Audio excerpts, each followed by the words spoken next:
Shalom, perkenalkan nama lengkap saya Naftali Angelia Kandi. Saya dari program studi bimbingan dan konseling Kristen dengan NIM 104 2025 0111 kelas C semester 2 Fakultas Keguruan dan Ilmu Pendidikan Kristen dari kampus Institut Agama Kristen Negeri Kupang. Video ini saya buat dalam rangka untuk memenuhi tugas ujian akhir semester dari mata kuliah layanan dan bimbingan konseling yang dibawa bimbingan oleh Ibu Marian Leloban MPD. Pada kesempatan ini saya akan membahas salah satu strategi dalam layanan dasar, bimbingan dan konseling, yaitu layanan orientasi.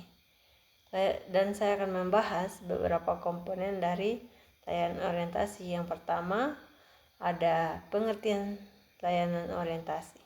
Pernahkah kalian merasa kebingungan ketika pertama kali masuk sekolah baru atau perguruan tinggi baru, merasa bingung dan tidak memahami lingkungan sekitar, bingung dengan peraturan yang ada, bingung harus kemana, dan tidak mengenal siapapun? Perasaan itulah yang akan diatasi oleh layanan orientasi.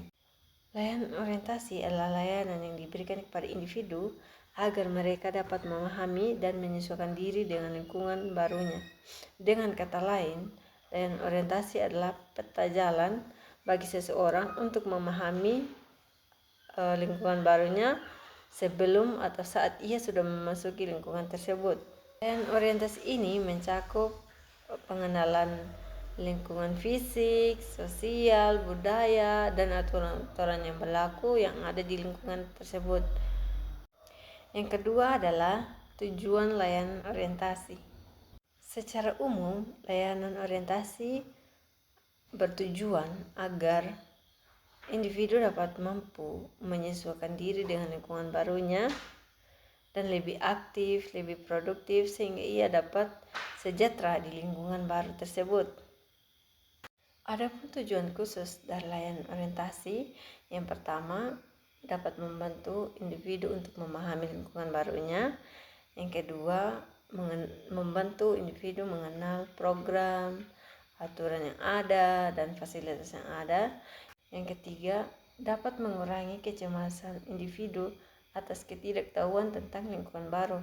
Yang keempat, dapat mendorong individu agar lebih cepat untuk beradaptasi dengan lingkungan baru. Yang kelima, dapat membantu individu membangun relasi dengan orang-orang sekitarnya di lingkungan baru tersebut. Komponen yang ketiga adalah layanan orientasi di sekolah. Di sekolah, layanan orientasi diberikan kepada siswa baru karena siswa baru belum mengenal lingkungan yang ada di sekitar mereka. Ketika siswa pertama kali masuk dalam sekolah, banyak hal yang mereka harus ketahui dan harus kenali di lingkungan tersebut. Apa saja yang mereka harus kenali? Yang pertama adalah lingkungan fisik, seperti gedung, di mana perpustakaan, di mana ruang kelas, di mana ruang guru. Banyak hal yang mereka harus tahu. Yang kedua yaitu orientasi akademik. Mereka harus mengenal kurikulum, mata pelajaran, sistem penilaian di sekolah tersebut, dan juga cara belajar yang efektif.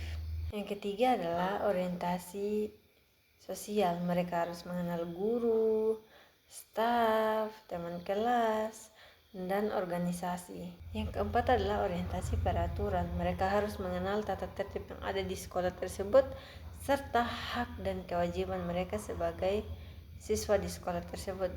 Yang kelima, mereka harus mengenal layanan BK yang ada di sekolah tersebut dan bagaimana cara memanfaatkan layanan BK tersebut. Salah satu contoh konkret layanan orientasi di sekolah adalah MPL, masa pengenalan lingkungan sekolah, yang diadakan di setiap awal tahun pelajaran. Komponen yang keempat yang saya akan bahas adalah layanan orientasi di luar sekolah. Perlu kita ketahui, layanan orientasi bukan hanya saja di sekolah, tetapi ada juga di luar sekolah. Di berbagai aspek kehidupan, seringkali seseorang memasuki lingkungan baru dan membutuhkan orientasi. Misalnya di lingkungan kerja, karyawan baru pasti membutuhkan yang namanya orientasi. Dia perlu mengenal budaya yang ada, lingkungan perusahaannya seperti apa, struktur organisasinya seperti apa, dan alur kerjanya seperti apa. Kemudian di perguruan tinggi, mahasiswa baru pasti membutuhkan yang namanya PKKMB untuk mengenal lingkungannya lebih dalam lagi, di mana akademiknya, di mana ruang dosennya, di mana ruang kelasnya, tempat kuliahnya, gedungnya. Pasti membutuhkan orientasi supaya mahasiswa tersebut mengenal lingkungan sekitar dan juga cepat beradaptasi dengan lingkungan baru. Di komunitas atau masyarakat, pendatang baru harus mengenal yang namanya norma, adat istiadat setempat, dan tokoh-tokoh penting di tempat tersebut, lingkungan baru tersebut. Individu yang baru datang perlu diorientasi tentang program, aturan, dan dukungan yang tersedia di lingkungan baru tersebut. Yang kelima, saya akan membahas tentang metode layanan orientasi. Ada berbagai cara atau metode yang dapat dilaksanakan dalam layanan orientasi. Yang pertama, bisa melalui ceramah atau presentasi, di mana konselor bisa menyampaikan informasi secara lisan kepada peserta. Yang kedua adalah tur lingkungan atau metode kunjungan yang dilakukan oleh konselor kepada peserta, mengajak langsung peserta untuk melihat fasilitas dan sudut lingkungan baru. Metode yang ketiga adalah diskusi dan tanya jawab yang interaktif agar peserta dapat saling berdiskusi dan bisa bertanya. Yang keempat adalah metode pemberian buku panduan yang bisa peserta baca di mana saja dan kapan saja. Yang kelima adalah pemutaran video atau media sosial yang lebih relevan di era digital sekarang ini. Contohnya video yang sedang kalian tonton sekarang ini. Yang keenam, metode demonstrasi di mana peserta mempraktikkan langsung apa yang akan dihadapi. Metode yang terakhir adalah konseling individual atau kelompok bagi peserta atau individu yang masih susah beradaptasi di lingkungan baru tersebut. Yang berikutnya adalah saya akan membahas tentang pentingnya layanan orientasi dalam bimbingan konseling. Mengapa layanan orientasi itu sangat penting? Ada beberapa alasan yang perlu kita ketahui. Pertama, layanan orientasi mencegah dan mengurangi kecemasan. Ketidaktahuan kita tentang lingkungan baru itu adalah sumber kecemasan terbesar kita. Dengan memberikan informasi yang tepat sejak awal dapat mengurangi kecemasan kita secara signifikan. Yang kedua, layanan orientasi dapat mempercepat kita untuk beradaptasi dengan lingkungan baru. Individu yang mendapatkan orientasi dengan baik, dia akan lebih cepat menyesuaikan diri dengan lingkungan barunya. Yang ketiga, layanan orientasi mendukung prestasi dan produktivitas.